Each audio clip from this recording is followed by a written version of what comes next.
mensagem desta noite, meus irmãos, nós vamos baseá-la no livro de Lamentações, do capítulo 5, versículos 19 a 22. É o último capítulo do livro de Lamentações, 5, 19 a 22.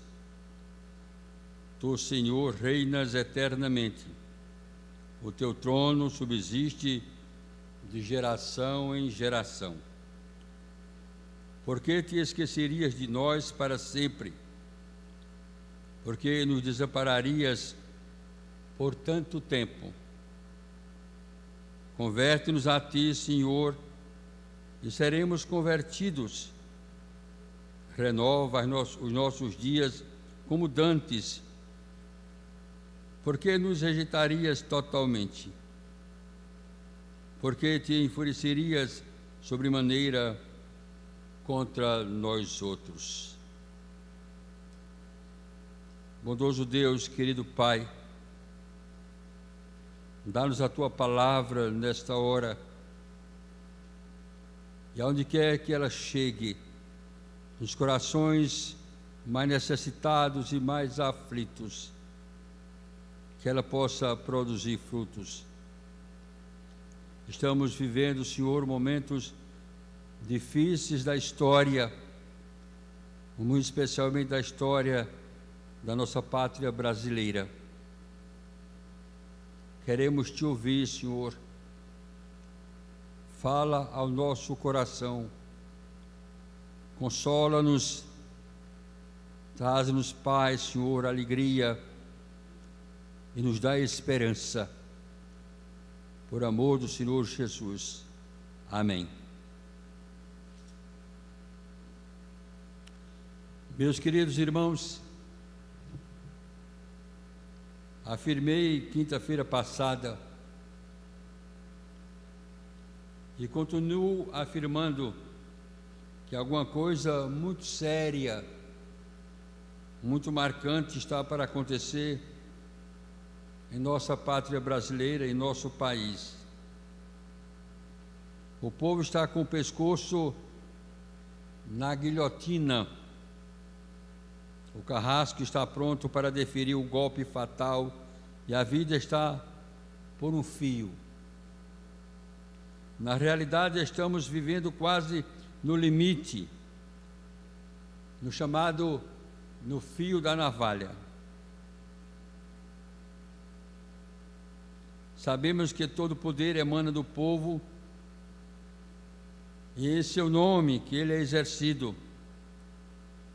Mas temos soltado as rédeas e os chamados nossos representantes a seu bel prazer, fazem as coisas como querem. E pior de tudo, ai de quem gritar, ai de quem disser, está doendo. Estamos parecendo mais aquele quadro da televisão em que a mulher apanha do marido e grita, eu gosto. Basta, Senhor, de tanto horror perante os céus. Qual é a nossa esperança? Quem poderá nos salvar? Quem poderá nos socorrer? O texto que nós lemos na Septuaginta, na versão dos 70, e também nos manuscritos gregos, este livro vem com o nome de Lamentações de Jeremias. Outras versões traz apenas como Lamentações. A tradição que sustenta que este livro foi escrito por Jeremias parte da expressão que nós vemos muitas vezes, que sucedeu após Israel ter sido levado cativo e Jerusalém ter ficado desolada, que Jeremias se assentou a chorar e lamentou com esta lamentação por causa de Jerusalém e disse: Tanto no Targum Siríaco como no Talmud, lemos que Jeremias escreveu seu próprio livro, escreveu Reis, escreveu Lamentações. Em 2 Crônicas 35, 25, é feita referência às lamentações desse profeta por causa da morte do rei Josias.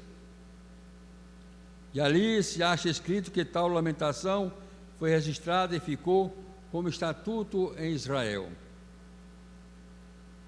Meu velho professor Paul Pearson, quando se referia ao profeta Jeremias, mostrando que muitas vezes ele é chamado de profeta chorão, ele dizia: mas qual o profeta consciente da missão, que ama a sua terra, que ama a sua gente, não chora a desolação do seu povo,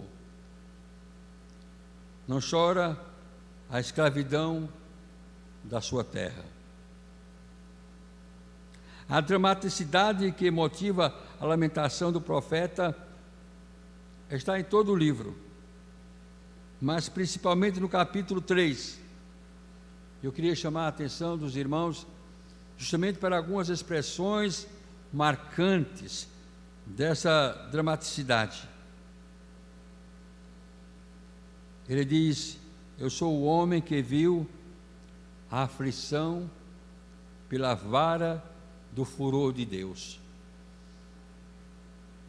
E aí ele vai encarnar algumas expressões. Ele despedaçou os meus ossos, me cercou de veneno e dor, agravou-me com grilhões de bronze, fez tortuosas as minhas veredas, me pôs como alvo a flechas, fartou-me de amargura, fez-me quebrar com pedrinhas de areia os meus dentes, afastou a paz da minha alma, já pereceu a minha glória, como também a minha esperança no Senhor. Eis o homem que chora, eis o homem que lamenta a escravidão do seu povo, eis o homem que se sente como uma criança impotente, chamado por Deus, vocacionado por Deus, para uma missão tão difícil, num momento tão difícil da história do seu povo. Queridos irmãos, nesta noite, em meio ao desespero, ao caos, quero trazer-vos uma mensagem de esperança, pois nosso Deus é o Senhor que deseja abençoar o seu povo e cuidar da sua igreja. Ele é o Deus que continua em seu trono, reinando soberanamente. Nosso Deus não é um Deus morto, mas é um Deus vivo e vencedor. Cada dia mais em nosso país, a corda está encurtando. Não precisamos ser formados em sociologia política para entendermos que não está existindo boa vontade dos que governam em fazer o bem para o povo. Se houvesse, haveria um pacto geral, desde o supremo mandatário da nação até os governadores, os prefeitos, e todo mundo estaria unido em função da ajuda ao povo. Cada um, com raras exceções, só pensa em si, em seu projeto político pessoal, em seu bel prazer. Não sei até onde nós, o povo, vamos suportar. Temo que haja um levante popular, pois quando a fome chegar, e ela está se aproximando, o povo irá para as ruas e dirá: pouco importa como vamos morrer, seja de Covid de fome, ou na frente de fuzil, ou na frente de uma metralhadora, porque a morte chegará de qualquer maneira. Peço a Deus que tal coisa não aconteça em nossa pátria, mas infelizmente os dias são sombrios e não posso negar a realidade. Agora, irmãos, estou preocupado com o papel da igreja. Sei da minha responsabilidade e do meu dever como pastor, mas tenho consciência plena de que não posso me acovardar. A mensagem precisa ser proclamada. Meu dever é trazer-vos uma mensagem de esperança, pois o meu Deus, o nosso Deus, é o Deus de toda a esperança. Como o profeta Jeremias, quero gritar a plenos pulmões, quero clamar, desejo clamar, quero trazer à memória o que me pode dar esperança. Eu faço com base nos versículos 19 e 20 do último capítulo deste livro, que diz: Tu, Senhor, reinas eternamente, o teu trono subsiste de geração em geração. Por que te esquecerias de nós para sempre? Por que nos desampararias por tanto tempo? O profeta, o homem de Deus, reserva o seu último olhar para o trono do Altíssimo, que continua de pé. Somente em Deus há esperança mesmo para um povo abatido, mesmo para um povo escravizado. Como que ele gritasse: feliz é a nação cujo Deus é o Senhor. Queridos irmãos, ouvintes, nossa esperança não está no presidente da República, também não está nas Forças Armadas. Nossa esperança não está afirmada no Supremo Tribunal Federal, nem no Congresso Nacional, não está em prefeitos ou em governadores, nem podemos confiar em nós mesmos.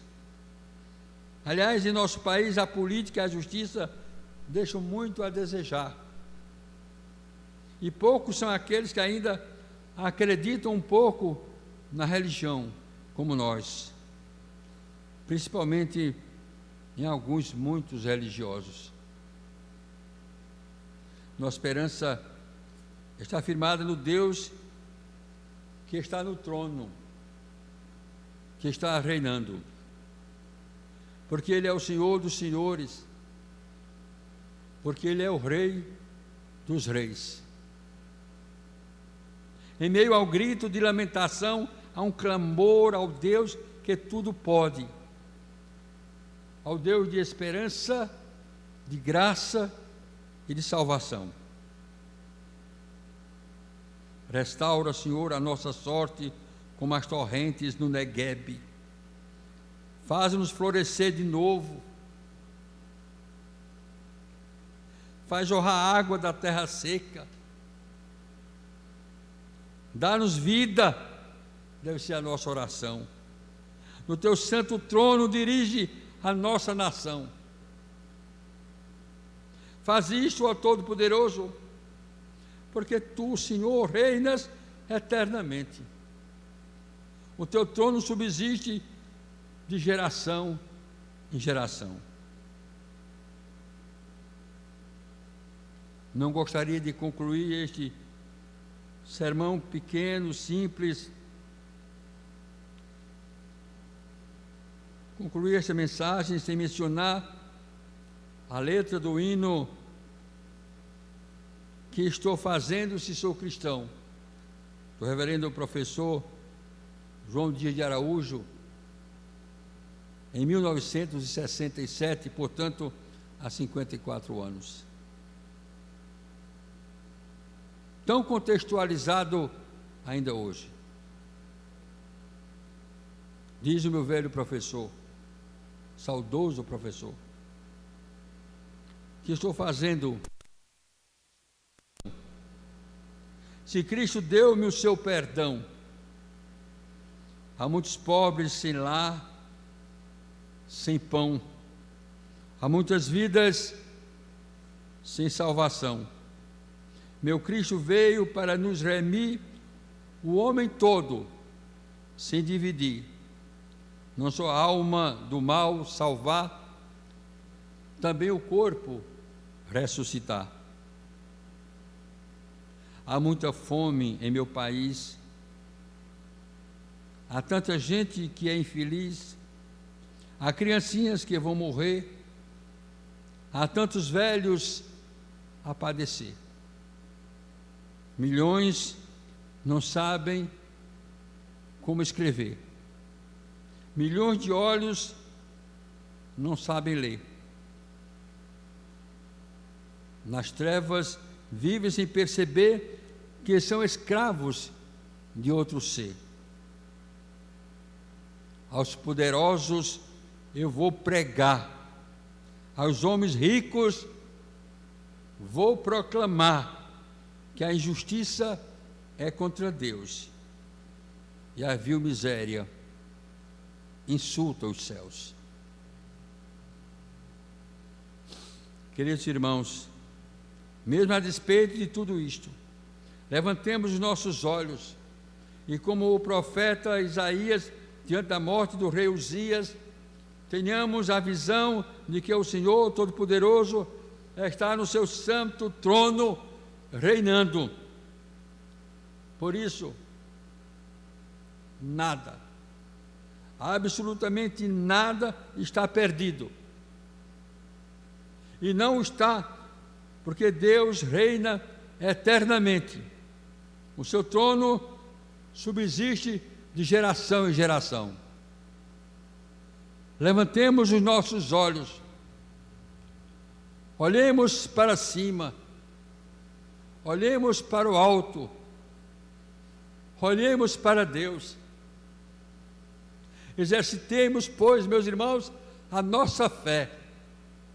Confiemos plenamente no Deus que tudo pode, no Deus que, quando fecha portas, abre portões, no Deus que desbarata exércitos, no Deus que vence inimigos, no Deus que exercita o seu propósito, que os homens queiram ou não queiram, que Ele executa a sua santa vontade e nada impede o seu querer. A igreja que somos nós, povo escolhido do Senhor Jesus, nós precisamos nos levantar e proclamar ao mundo e dizer: temos um Deus que pode todas as coisas, que vai executar o seu plano no Brasil, na América Latina, no mundo, porque nosso Deus é o Senhor da história, porque Ele é o Rei dos Reis, porque Ele é o Rei dos Senhores, é o Senhor dos Senhores. Não podemos fracassar, não devemos fracassar, não devemos esmorecer, não devemos baixar a nossa cabeça.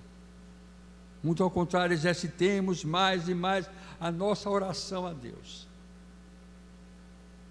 Firmemos cada vez mais, meus irmãos, a nossa fé no Deus que está no trono reinando. Ele é Rei. Ele é o Rei dos Reis.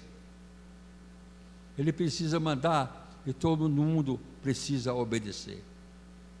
Como igreja de Deus, como pastor desta igreja, como pastor dos irmãos, eu quero trazer-vos esta palavra de ânimo e de esperança, que mesmo em meio ao caos, à dificuldade, à tristeza, o que poderá vir a acontecer, que nós não sabemos, mas que Ele sabe, Ele tem uma solução para isto. Ele vai cuidar de nós. Cuidou do passado, está cuidando e cuidará sempre de nós. E a sua vontade prevalecerá. Simples e unicamente, porque tu, Senhor, diz o profeta, reinas eternamente. Entendam a expressão. Ele não reina um tempo, um século, um milênio, mas tu, Senhor, reinas eternamente. O teu trono subsiste de geração em geração. As pessoas passam, as nações passam, tudo passa. Ele permanece para sempre no trono, reinando soberanamente, reinando em sua igreja, reinando em nossas vidas. Este é o Deus de toda a esperança. Que Ele nos abençoe. Amém. Vamos louvar a Deus, meus irmãos, cantando o hino 176. Sempre fiéis, sim, a Ti nós seremos, por Tua graça, bendito Senhor. Sempre fiéis, nós por Ti lutaremos, com Teu poder, ó Jesus Salvador. Sempre fiéis, irmãos, a que sejamos, sempre fiéis a Cristo Jesus, que até a morte por nós prosseguindo, vida nos deu, salvação pela cruz.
Irmãos, fiquemos atentos, quem sabe a algum novo decreto, algum novo protocolo que poderá sair daqui até a próxima quinta-feira, já está se falando que alguma coisa vai sair amanhã ou depois, nós não sabemos, mas se não houver nenhuma mudança, nosso culto da próxima quinta-feira será realizado às 18 horas, visto que nós não podemos nos reunir depois das 8 horas. Então nós temos que nos reunir às 6 horas para concluir às 7h30, o culto de oração e doutrina. Será o culto normal de oração e doutrina. Se houver qualquer mudança, os irmãos fiquem atentos aos aplicativos, e aí nós vamos certamente noticiar. Vai correr, hoje é mais fácil, os irmãos ficarão sabendo. Mas por enquanto, mantido o atual decreto, mantida a atual situação, nosso trabalho da quinta-feira será às 6 horas da noite. Que Deus abençoe ricamente a todos os irmãos, aqueles que estão nos ouvindo, e que esta palavra tenha encontrado um lugar todo especial nos corações de todos nós. Recebamos a bênção apostólica e depois cantaremos com o conjunto o tríplice amém. Receber a bênção.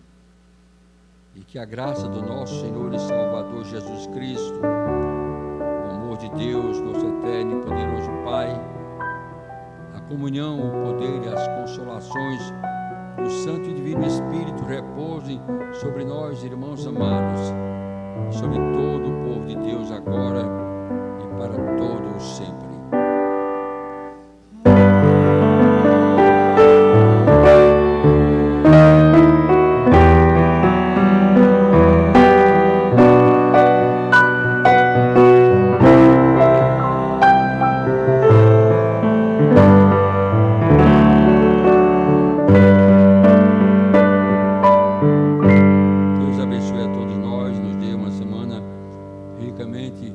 Abençoado e abençoadora.